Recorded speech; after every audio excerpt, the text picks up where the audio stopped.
Hello and welcome to my weight room vlog for SAC 7108. In this video I will be analysing skill and capacity limitations in both the back squat and the overhead press. In this first video I will be analysing limitations in movement efficiency of the back squat secondary to a limitation in capacity, more specifically a unilateral right-sided force production deficit. This is our first athlete back squatting at 50% body weight. From this lateral view you can see that the athlete demonstrates sufficient motor control to coordinate the mass of the bar over his base of support and a good triple flexion pattern whilst maintaining a neutral lumbar curve. This athlete also demonstrates adequate mobility to achieve a squat depth level to parallel without tucking, reaching knee and hip angles of around 120 degrees and 110 degrees respectively from the anatomical position. However, the athlete adopts a 4-foot weight shift strategy on the right side as the right side plate lies past the knee as highlighted by the red line. This asymmetry in weight distribution may suggest the athlete has an increased competence and capacity to load his left side. This is highlighted by a right-sided rotation in the transverse plane. This unilateral asymmetry is best highlighted with a posterior view with heavy loads. This is the athlete back squatting at 100% body weight and around 75% 1RM. In the first 3 repetitions, the athlete demonstrates good motor control and is able to coordinate his centre of mass over the centre of his base of support, as demonstrated here by the green line, which roughly dictates midline. As the athlete starts to fatigue, you will notice a preferential left-sided loading strategy in the descent phase. This is best identified by an increased area of the trunk and head that is present on the left side of midline, and mild knee valgus on the right side. This weight shift represents decreased force production capacity of the right hip and knee extensors, and a subconscious weight shift to the stronger side. This is supported further by an observed right-sided weight shift in late ascent phase, highlighted by head and torso area now to the right of midline. This indicates an overcompensating gluteus maximus working into hip abduction as well as hip extension. A further subjective history from the athlete revealed an injury history that suggests periods of unloading, and a reported right gluteus maximus atrophy may support this alongside other objective testing. Standardized measurements of thigh circumference identified an approximate 10% deficit in size of the athlete's right side. Unilateral strength testing of the lower limb via a 5RM leg press and knee extension identified weakness of the right hip and knee extensors with a limb symmetry index of 0.82 and 0.84 respectively compared to the left side. These additional tests strongly suggest a unilateral capacity deficit in force production and a motor control strategy to accommodate load on the dominant limb. This second video analyses the back squat and concerns limitation in skill, primarily around motor control issues of the lumbar-pelvic region. This is the athlete squatting at 50% body weight. Upon initial analysis, you can see the athlete is unsuccessful in achieving a squat depth below parallel, with knee and hip angles of around 105 and 95 degrees respectively from the anatomical position. During the descent, the athlete is also unsuccessful in negotiating the centre of mass of the bar directly over his mid to rear foot, and is reluctant to sit back into the squat to load the hips, but adopts a 4-foot weight shift using a knee strategy that results in ankle pronation and a bilateral heel lift. Some would argue this limitation in squat depth alongside a pronation strategy is secondary to a capacity issue in the form of hip and ankle mobility restrictions. However, in isolation, this athlete demonstrates sufficient ankle dorsiflexion to achieve a full depth squat, with knee to wall scores of at least 7 cm. Additionally, this athlete demonstrates ample passive and active range of movement in combined hip flexion and external rotation when tested in isolation. Therefore, limitations in squat depth are attributable to a number of neuromuscular control issues. The athlete's primary motor control issue centers around an inability to maintain a neutral lumbar curve.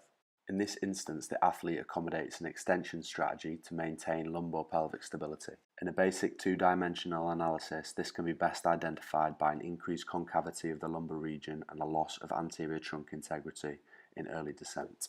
This increased lumbar extension results in an anterior tilted pelvis, which leads to acetabular retroversion over the heads of the femurs. This results in the athlete achieving terminal hip flexion earlier in the descent phase and creates excessive tibial translation. Aberrant motor control is also observable in the athlete's hip and ankle strategy. The athlete's foot orientation at setup is around 35 degrees from midline. However, during the descent, the athlete does not abduct and externally rotate his femurs, which would result in knee excursion past the line of his toes. Instead, he pushes the knees directly forward, creating dynamic knee valgus and a pronation moment around the subtalar joint, as opposed to utilizing talocrural dorsiflexion to achieve an increased squat depth. To correct these motor control patterns, a range of progressive corrective exercises were employed. The counterweight squat allows the athlete to shift his centre of mass backwards and sit deeper into the squat, bringing the plate closer to midline challenges the central nervous system to maintain balance in this deep position. The following external cues were used to correct hip kinematics, and the exercise was progressed by decreasing the counterweight. The use of a goblet squat to box with an environmental constraint of the wall were used to prevent tibial translation and forward lean, but also encourage the athlete to adopt a hip strategy in the descent. The external cue of belt buckle up were used to discourage excessive anterior tilt, and this was progressed by decreasing box height. After 2 corrective sessions, we repeated the back squat utilising the previous external cues alongside instruction on a slower descent speed. As you can see, the athlete has improved skill in coordinating his centre of mass over his base of support whilst achieving an increased squat depth compared to previous. He is also more efficient at maintaining a neutral lumbar curve without excessive tibial translation and a heel lift. Although motor control had improved, it must be highlighted that weightlifting shoes were used during these correctives and the testing, which would have contributed to increased squat depth by decreasing ankle dorsiflexion demands and subsequently increasing peak knee and hip flexion angles. This third video analyses the overhead press and concerns limitations in capacity, more specifically that of thoracic and shoulder mobility. Whilst overhead pressing the weight of the barbell, this athlete demonstrates good pillar stiffness in the frontal and transverse plane. He also executes the press with good scapulohumeral rhythm, achieving good upwards rotation of the scapula to press the barbell overhead. A small asymmetry exists in upward rotation of the right scapula, which is comparatively less than the left side, and results in increased glenohumeral abduction as highlighted by a more prominent acromial skin crease. However, the athlete's main limitations in capacity are apparent when viewed laterally. Firstly, the athlete is unable to rest the barbell on his clavicles, which may suggest some limitations in shoulder mobility. As the athlete presses the barbell overhead, he brings it to rest over his centre of mass. However, the athlete demonstrates little thoracic extension when elevating the barbell overhead, and as such has compensated into excessive lumbar extension to assist shoulder elevation so the barbell clears the athlete's head. This is observable by rib flare and a loss of anterior trunk stability. As the athlete descends the bar, he is unable to keep it close to midline. His elbows exist in relative flexion, and he appears unable to access horizontal abduction secondary to tight anterior structures such as pectoralis major. From clinical observations, you can see this athlete adopts a sway back posture with increased thoracic flexion, protracted shoulder girdles bilaterally, and a forward head posture. This limits his ability to reach terminal shoulder flexion without regional spinal compensation, and major anterior shoulder capsule restrictions are identified with an external rotation test at 90 degrees shoulder abduction. To correct these capacity limitations, the use of corrective exercises were employed, including active thoracic extension over a roller, progressed to include press variations using a dowel to assist the athlete mobilize tight anterior structures in a motor pattern resembling the overhead press. Neuromuscular activation of the upper posterior chain were used to promote active thoracic extension, and strengthening of the scapular retractors were incorporated to correct shoulder girdle protraction. This last video analyses the overhead press and limitations in skill, more specifically active spinal stability and scapular dyskinesis. From this lateral view, you see the athlete has a poor ability to maintain lumbopelvic and cervical control. You will notice this athlete creates stability via an extension strategy, resulting in anterior pelvic tilt and rib flare, indicating inhibition of his anterior core. He also does not maintain a forward gaze in cervical neutral with a resultant forward head posture. This can be observed by Traeger's position existing in front of midline as dictated by the green line.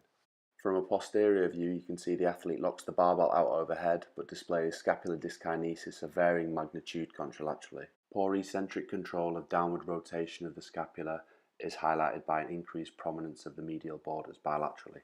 Loss of a horizontal descent of the bar on the left side may indicate a historical adaptation in motor control from an old acromioclavicular joint injury or a force production limitation. To improve the force couple around the scapula, corrective exercises targeting the lower trapezius and serratus anterior were performed. This included a seated Y-raise, which provides an environmental constraint to cue spinal neutral and allow the athlete to work through unloaded shoulder elevation with scapulothoracic cueing. This was progressed to a standing wall slide with liftoff, which more closely resembles the demands of the overhead press. Alongside previous, the following cues were used to encourage a neutral spine and a stiff pillar. With external cueing and a slower execution, you can see the athlete demonstrates improved spinal stability and as such is able to recruit scapulothoracic musculature more efficiently. Capacity limitations in force production of the lower trapezius and serratus anterior may also contribute to the observed scapular dyskinesis.